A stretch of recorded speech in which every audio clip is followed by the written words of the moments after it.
President Putin has said Russia would partially pull back troops and ready for more talks. Heavy security ahead of Karnataka college reopening. 2 students not allowed to take exam. Others say they choose not to go inside and take off their hijabs. Punjabi actor Deep Sidhu dies in a road accident. He was accused in the Republic Day raid for violence.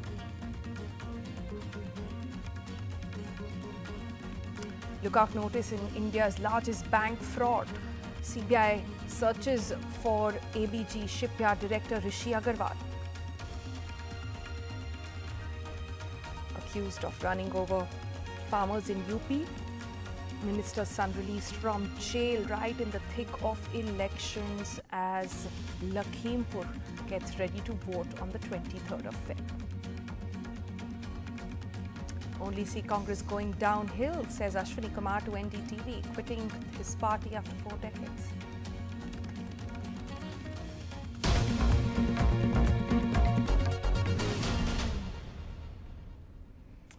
Hello and welcome. I'm Sonal Mehrotra Kapoor. Let's take you through the top news at this hour. The tense Russia-Ukraine border standoff showed first signs of thaw today, and now statements coming in from President Putin saying that Russia would partially pull back troops and was ready for more talks. This is a big breakthrough in this entire tense relationship. Also, reports coming in or sites of Ukraine Defense Ministry being under cyber attack. We'll talk about both those issues with Vishnu Som joining us now. Vishnu, first up, big announcement coming in from Mr. Putin. What does this mean in this conversation moving forward? Well, I think, Sonal, it means that this could potentially be the beginning of the start of a real effort at trying to ensure that the tension in the area is de-escalated. The Russian president announcing and reaffirming, in fact, it's already been announced, that some Russian soldiers have moved back from their forward deployments along the Ukrainian border. He has also indicated that diplomatic processes can continue and the talks can continue and the path to peace is still open. However, he has made it absolutely clear that Russia has a series of demands and that negotiations which do take place with NATO countries, with the Ukraine, all need to respect and understand that. So it's not, the Russia is very clear in making their position evident that, look, bottom line is, these are what our demands. What are those demands? They don't want Ukraine to be a part of NATO.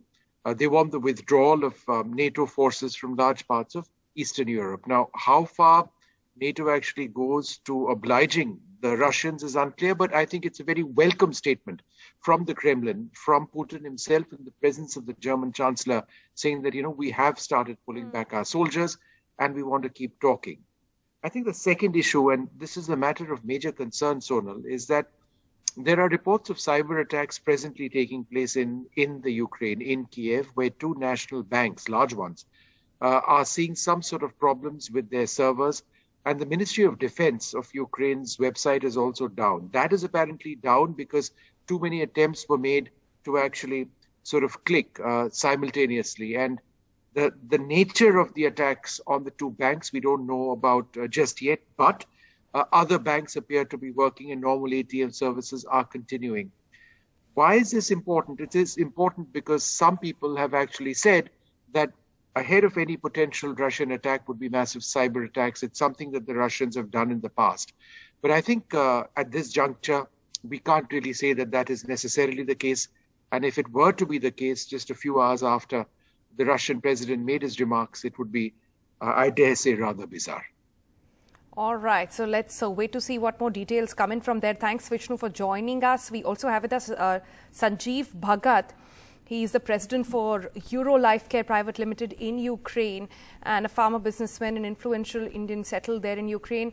Thank you, Mr. Bhagat, for speaking with NDTV. Just want to get your sense on the first reaction, as it were, on these comments coming in from Mr. Putin. How are things in Ukraine at the moment? See, I am right now. Good evening, Sonu. Right now, I am situated in the eastern part of Ukraine, which is bordering to Russia.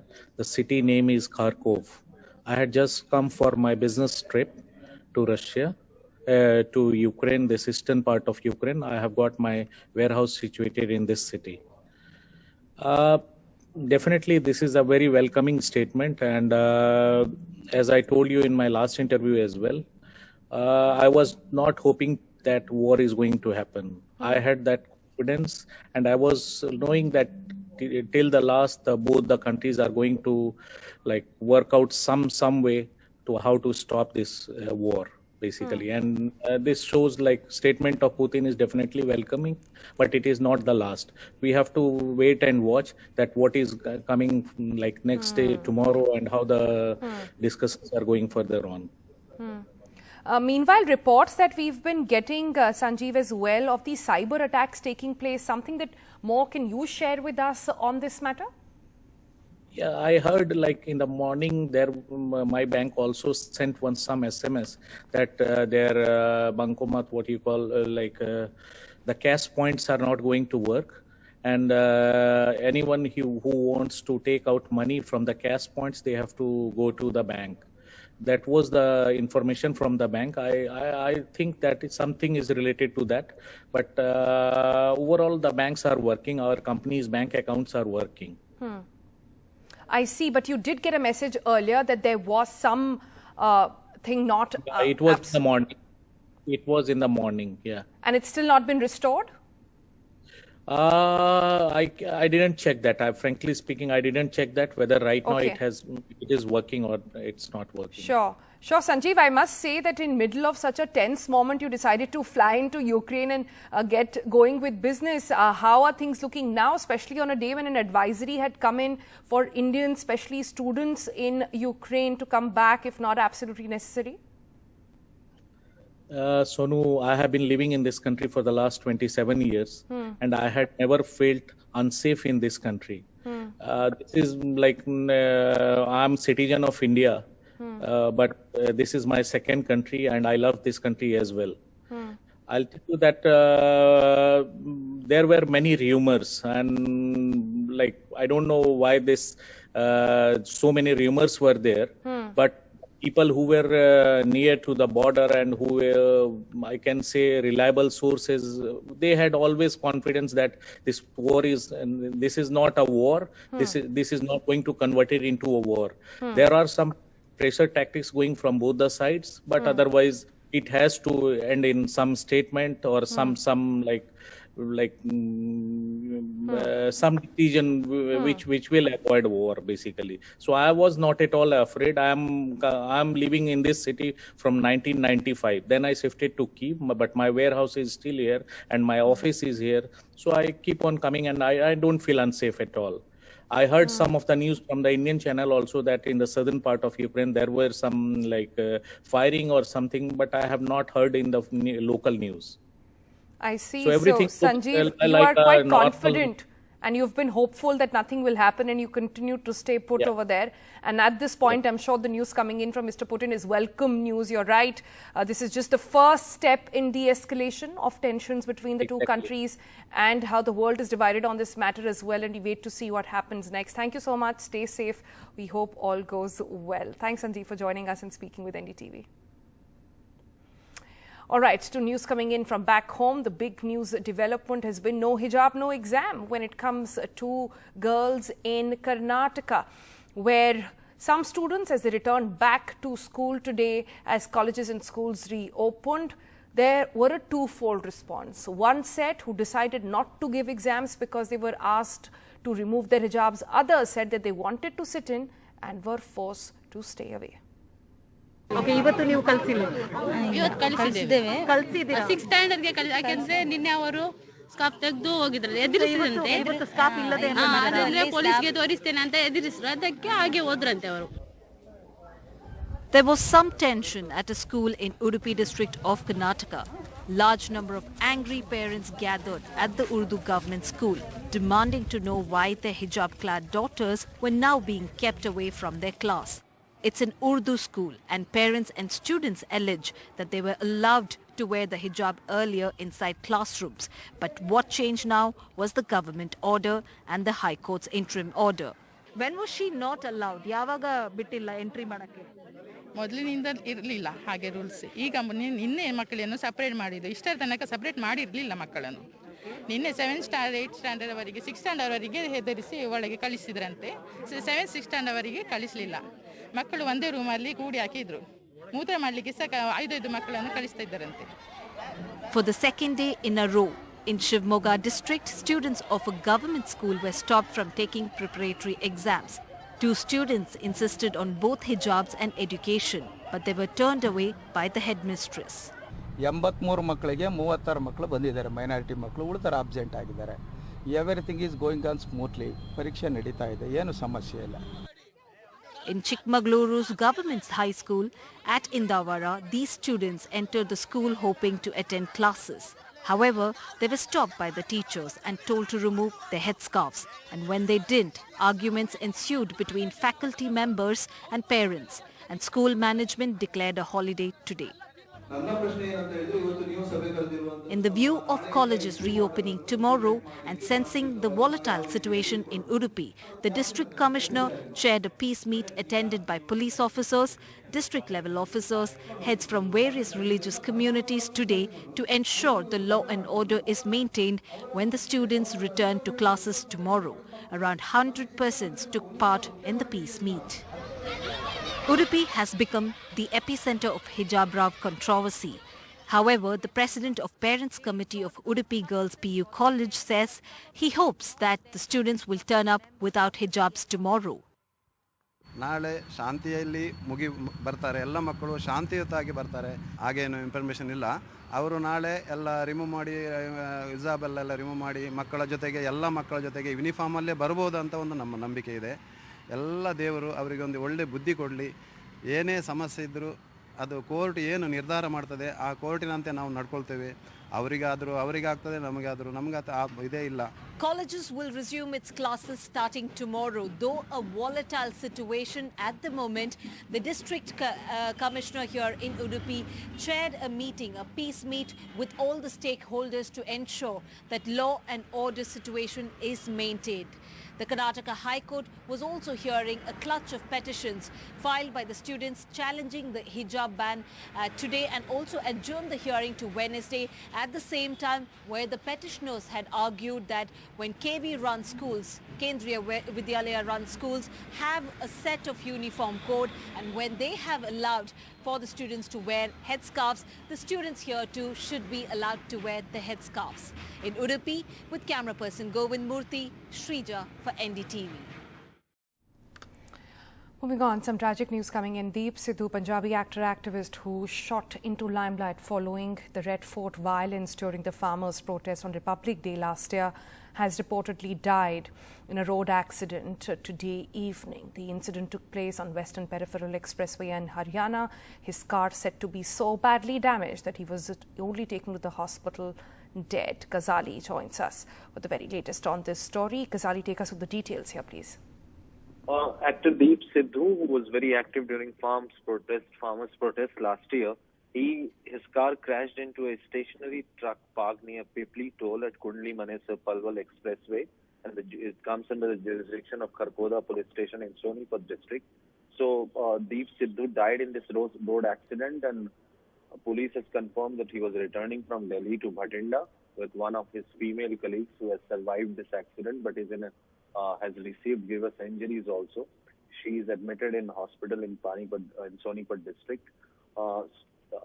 Actor Sidhu, he was brought dead to the hospital as per the police sources there in Sonipat district. Condolences are pouring in from Punjab Chief Minister, tweeting that it's a sad development, a sad and tragic incident has happened. Even Finance Minister of Punjab, Mr. Manpreet Badal, has also expressed his condolences. Sidhu was also one of the accused and was booked during the Red Fort violence in 2020 during farmers' protest on January 26.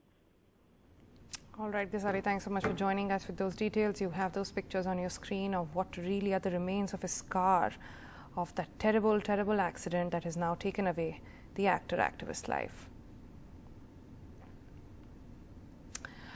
Moving on, lookout circulars have been issued against the bosses and senior executives of ABJ Shipyard in the 23,000 crore alleged bank fraud case. A lookout circular is used to stop any person wanted in law enforcement agencies or authorities from leaving the country. This could be at airports or border crossing. The directors of the shipping firm have been accused in a case that is India's biggest bank loan scam. Now, ABJ Shipyard defaulted on 22,842 crores of loans that it owes to 28 banks, including State Bank of India. The CBI now investigating the matter. Ashish Mishra, Union Minister Ajay Mishra's son and the main accused in the killing of protesting farmers in UP's Lakhimpur Kheri last year, has been released from jail. He left prison from the back gate in an SUV, not normal procedure for other prisoners. Ashish's father, the junior Home Minister, had started campaigning for the BJP just last week on the day his son got bail.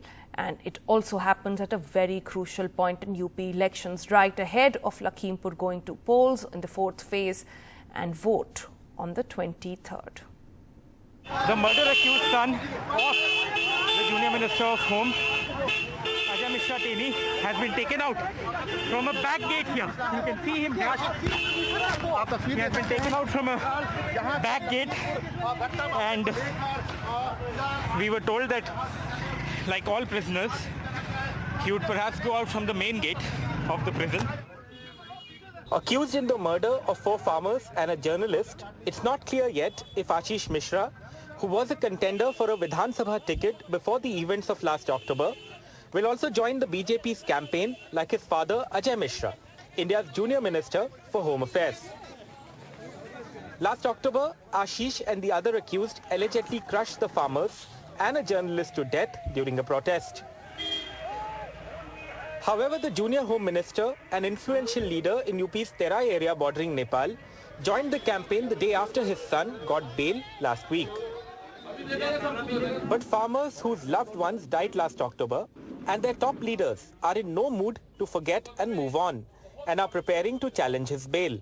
आपकी संस्था higher court, supreme court या कहीं इस विषय में जाने को करेंगे? आप अपील करेंगे? कब करेंगे सर? करेंगे, उसका कागज पत्तर हम भी इकट्ठे कर रहे हैं और करेंगे, अपनी बात कहेंगे, हम कोर्ट के सामने कहेंगे अपनी। एक बार आपसे और पूछना चाहूंगा, उसकी रिहाई की, आशीष मिश्रा की रिहाई को आप कैसे देखते हैं? आप एक बड़े नेता हैं, किसान नेता हैं, कैसे? तो जनता देख रही है, अगर जनता ठीक मान रही होगी कि कत्ल करके और 3 महीने में रिहाई हो जाती है, तो इस तरह के देश में बहुत केस है। क्या पॉलिटिकल लाभ लिया जा रहा है? Ashish Mishra's release comes as BJP ruled UP votes in a 7-phase assembly election. 2 phases are over. The 3rd is on Sunday.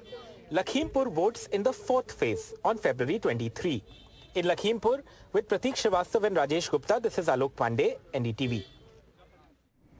It's election season in Uttar Pradesh and stray animals are a big issue for farmers in the rural areas. The shelters built for these strays are unsuitable for them and hence they are roaming at large, destroying crops and costing the farmers a lot of damage. Here's a ground report from UP. In East UP's Sitapur, 12-year-old Sachin risks his life to drive away stray cattle from his farm. If he and his family don't do this, their hard-earned crop could be destroyed. अभी देख रहे थे कि आप इन पशुओं को हाँक रहे थे, कितनी बड़ी समस्या है? बहुत बड़ी। खेत उस दिन गए थे गेहूं बताने, एक मरघा था, मुझे लगदा लिया मैंने, पेड़ पर चढ़ा तो फिर डंडे लेके भागा, तब भाग गया। तो भागा? बहुत जगना पड़ता, बहुत मुश्किल से हम लोग बचा पा रहे हैं। 2 days ago, a herd of stray animals entered Harish's sugarcane field at night. His cash crop was either eaten or trampled by the animals. Whatever was left is now being cut. हर बार जो है नुकसान हो रहा है। पिछली बार हम लोग वो भी गेहूं जो है 10 क्विंटल बीघे 5 क्विंटल होता है, कुछ भी नहीं हुआ। अच्छा। होता ही नहीं है। तार लगाते हैं, सब कुछ लगाते हैं, जानवर से बचा ही नहीं पाते। तार लगाने में कितना खर्च हो जाता है? बीघे का कम से कम अब देखो चारों तरफ लगाए हैं, बहुत 20-30 हज़ार रुपये लग जाता है। Several farmers here have had to fence their fields to stop cattle from entering. Those who didn't are paying a heavy price.